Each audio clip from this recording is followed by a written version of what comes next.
Hey guys, I'm Calluna and I'm here at Pax East. So as you can see, there is a lot to see here. You have a lot of video games that are showing demos and new games that are going to be coming out soon. You have a lot of board games that are being shown here. And what I'm going to be focusing on here today is looking at the indie games. I got the chance to talk to some of the developers of some really, really cool games that I think you guys should check out.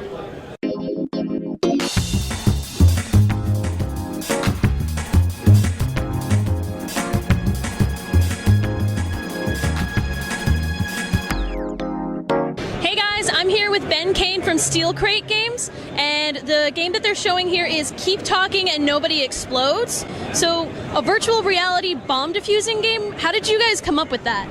Well, actually, we were at a game jam, and we were showing people the dev kits while we were trying to come up with an idea, and they were trying it one by one, and suddenly we had a group of people watching someone do a virtual reality roller coaster, and we thought that was crazy because there were a lot of people just standing by waiting for their turn. So we came up with a game where they would be able to play the same game as the person in virtual reality. So what's the basic setup for the game for the viewers at home? Sure. So the gist of it is it's a cooperative game where one person's in virtual reality and they see a time bomb, but they have absolutely no idea what to do with it. All the other players of the game have a paper manual, and that describes how to defuse every bomb in existence, but they can't see the particular bomb that's in play. So it's up to both sides to talk it out and try to identify what the solution is before time runs out. So what's it like working with virtual reality? The technology is still kind of new and it's really central to the game. What kinds of challenges did this present? There have been a lot. On the technical side, it's actually not too hard to manage. On the design side, we have to be really careful not to make players sick. So any sort of motion or camera changes are basically not a good idea for people who have never used VR. So in our game, we try to keep everything very stationary. In the game, you're sitting at a desk, much like you hopefully are in the real world. And that sort of match makes it a lot more comfortable for new players. And finally, what are you looking at for an expected release date, since the technology is still sort of new and it doesn't have an expected release date as far as we know? Yeah, we've been waiting for quite a while. Thankfully, just this week, Samsung's Gear VR, the Note 4 kind of headset VR solution with Oculus, that just went live with a store. So we're going to target that first, and we're hoping that'll be in the next couple of months. Awesome. Thank you very much. Thank you. Calm down, man. There's a link. Should I press it? Yes. No, guys. 124 left. There's another page. Otherwise, fourth wire? Fourth wire. Yeah.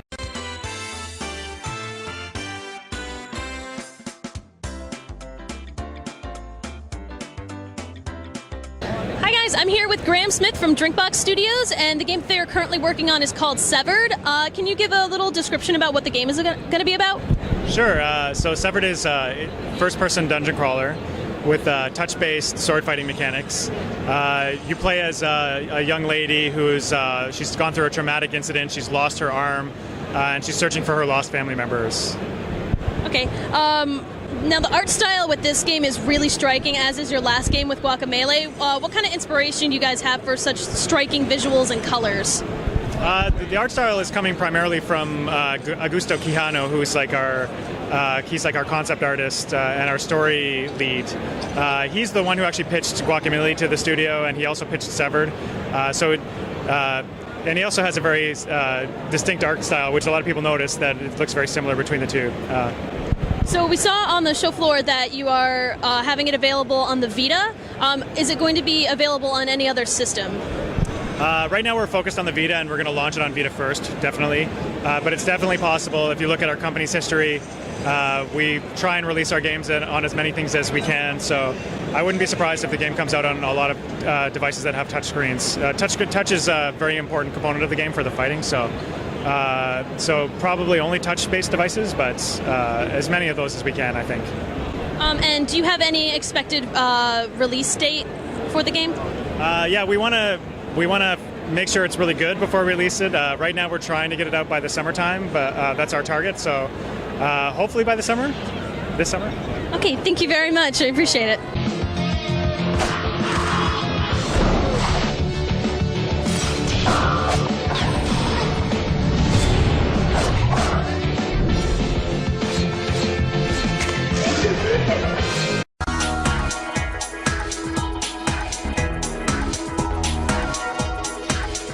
Hi, guys, I'm here with Tyler Owen from Random Seed Games, and their newest game is Lacuna Passage. So could you just give a brief description of what the game is going to be about? Yeah, so Lacuna Passage, it's a Mars exploration and survival game. And we actually use real NASA satellite data to form the terrain of the game. And you explore that terrain searching for the missing first manned mission to Mars. So you're trying to investigate kind of place like a space detective and figure out what happened to that first Mars crew. Now, is this more of a straight linear story, or is this more about the exploration of the planet? It's a little bit of both. So the narrative aspects are very non-linear. If you know where to go, you can kind of skip portions, discover things ahead of the clues that you might find. But the exploration aspect there is really like, or the narrative is there to drive the exploration. So you're going from point to point around Mars, trying to figure out what happened. And what kind of inspired this game coming about? Sure. I actually started working on it when the Curiosity rover landed on Mars. The whole time I was just sitting there watching slowly as images were being beamed back, and all I could think about was, I wish I was up there myself taking pictures. So. What platform will this be available for? It'll be PC, Mac, and hopefully Linux. We're using Unity, so it should be fairly simple for us right away. So. And when do you expect a release date? It'll probably be about this time next year. So we're here getting some great feedback from players, trying to figure out exactly where we want to take the rest of development. So. Awesome, thank you very much. Yeah, thank you. The way stats require manual installation by the Hermes crew and would imply someone landed safely 2 days ago when we lost communications. Now just where the hell are they? I will try to take some photos for later analysis of my route.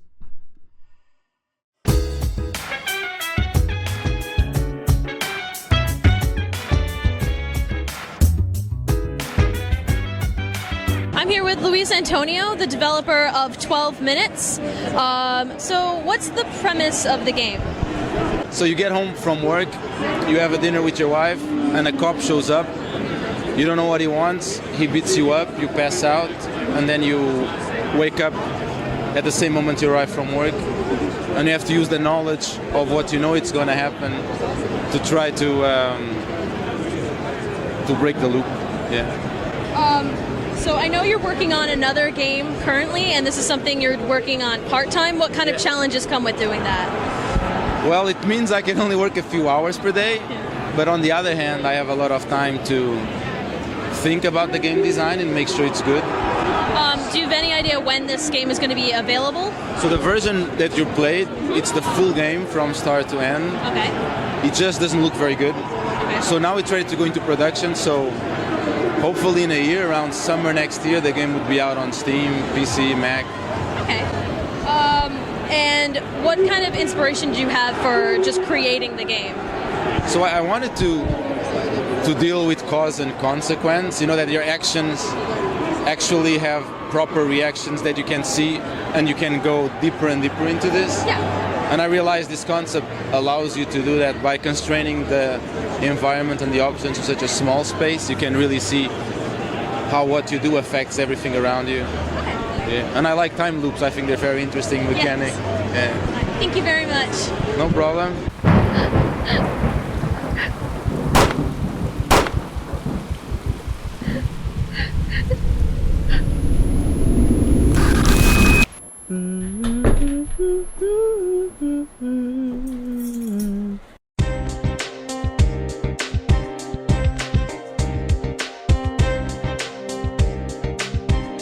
I'm here with Jordan Thomas of Question, and the game that they have for PAX East is the Magic Circle.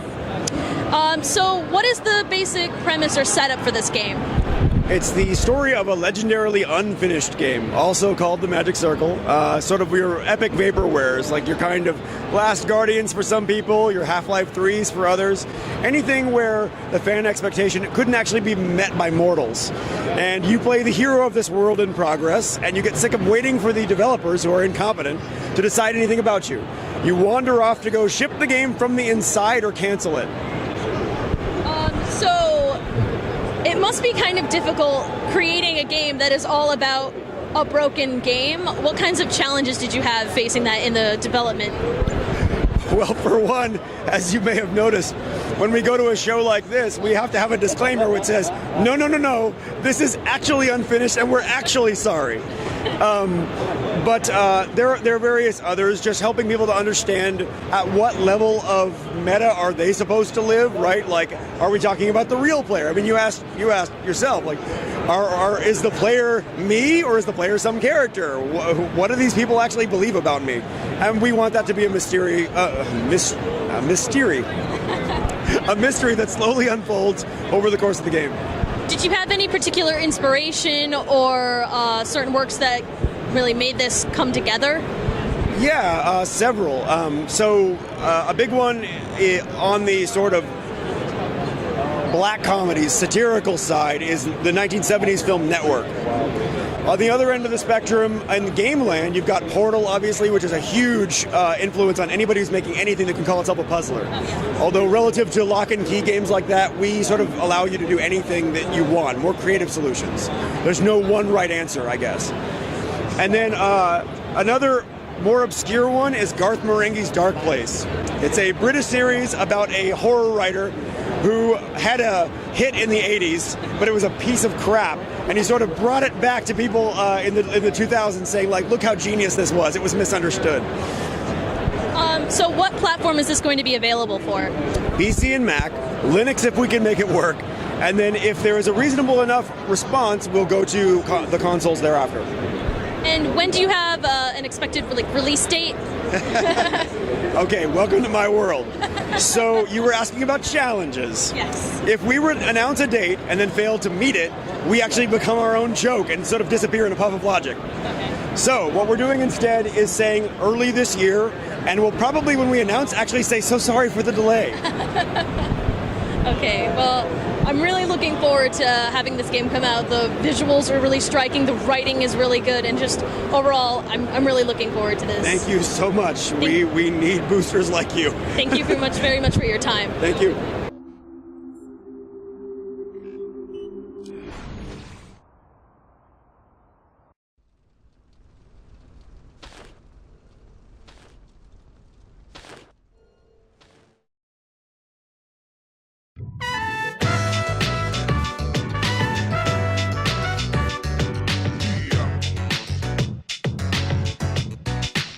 I'm here with Chris Chung of Firehose Games, and they're here to present Catlateral Damage. So, what is the basic setup for the game? Basically, you play as a cat with a first-person perspective, and you just use your paws to knock everything on the floor.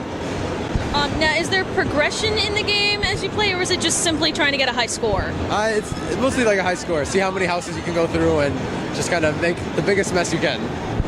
Is there any kind of level variety, or are you mostly just in different homes? Yeah, so the levels are all procedurally generated, and there are different types of houses. So in the demo we have here, it's just kind of like a basic apartment. There's also a few bonus levels, like a supermarket and a museum. And then there'll be a few other different house varieties, like a log cabin and like a modern style house. So, what platform is this going to be available for? On Steam, on Windows, Mac, and Linux. Do you have a cat, and if so, was this the inspiration for the game? I have 2 cats right now, but the game is actually based on my cat growing up. And he would just get whatever he wanted, and he would just, climb on the counters, knock stuff off, just like, he never got in trouble because he's a cat, but. And when do you have a tentative release date for the game? Planning to have it out end of April, early May this year. Awesome. Thank you very much for your time.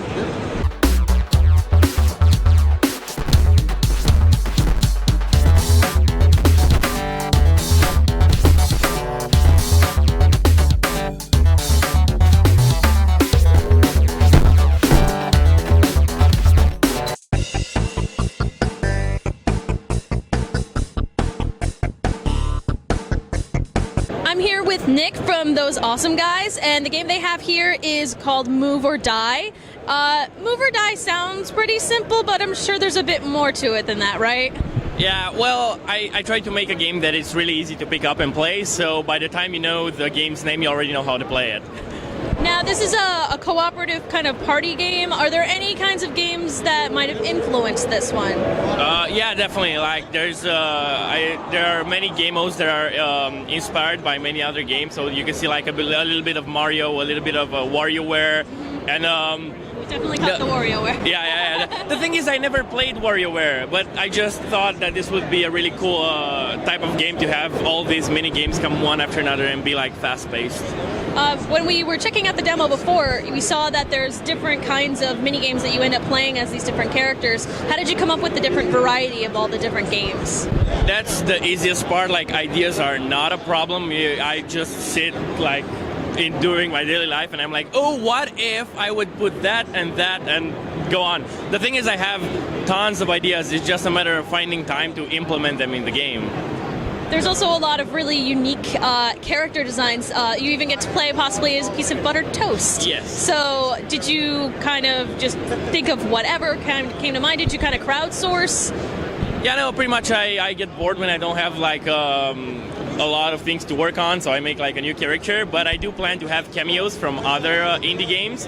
And yeah, the butter toast seems to be a fan favorite. Like, people always go for that one. What platform is this going to be available for? It's already in early access on Steam. It's PC, Mac, and Linux, and it's gonna be released in hopefully 2 months from now. Awesome. Thank you. Thank you.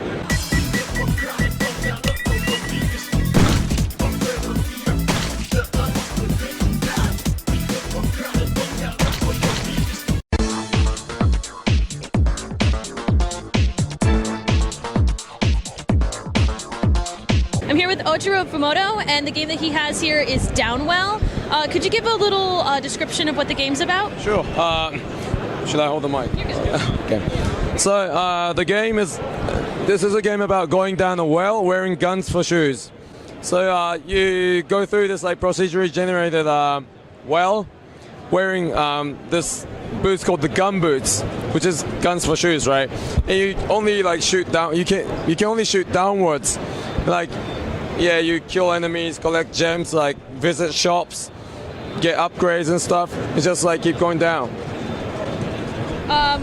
What other games might have influenced the way you made this game? Spelunky, Cave Story, and Nuclear Throne. Those are the three main influences. How long did it take to get just the mechanics of the movement and the jumping down? Because it's very, very clean, from what I can see from the demo, but how long did it take to just figure out what felt right? So I've been developing the game for 8 months now, and yeah, the entire time I've been polishing the game feel of it, like the jumps and like the screen shakes and stuff, just getting it to feel just right. So yeah, I'd say the entire development process up till now has been that. What platform is this going to be available for? iOS, Android, and PC. And do you have an expected release date? Around July, hopefully. All right, thank you very much for your time. Thank you very much.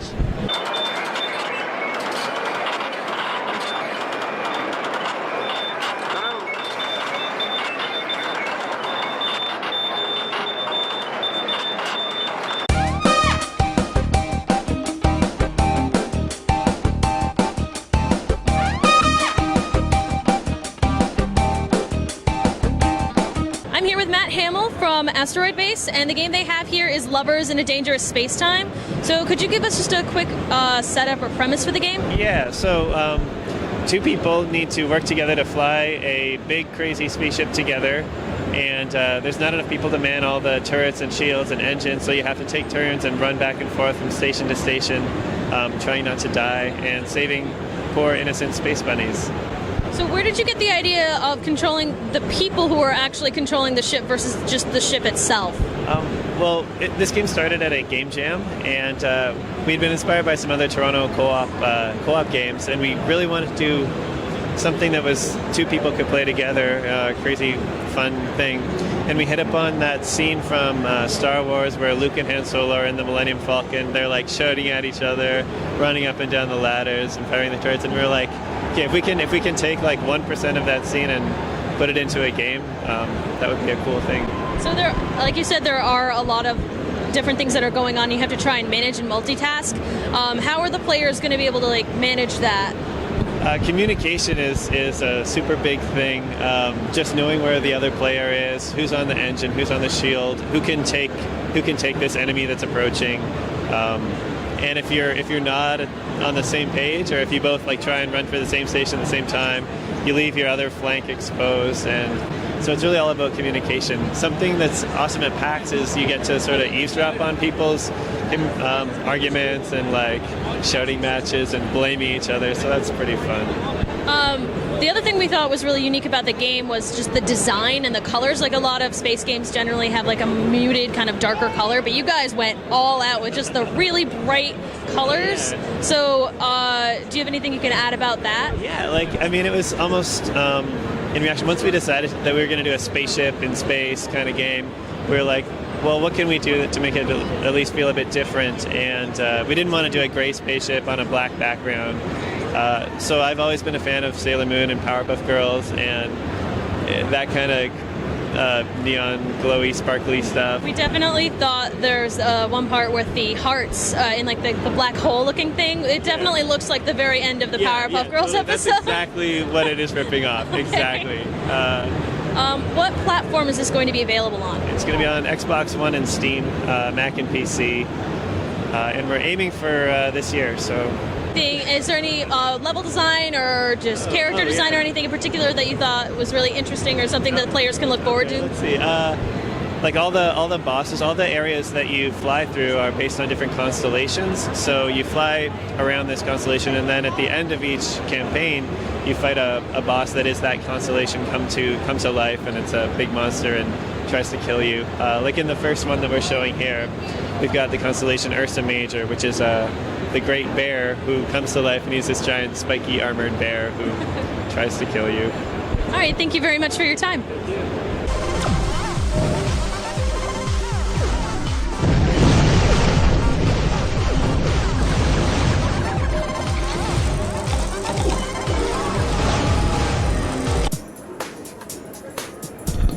Well, what a weekend.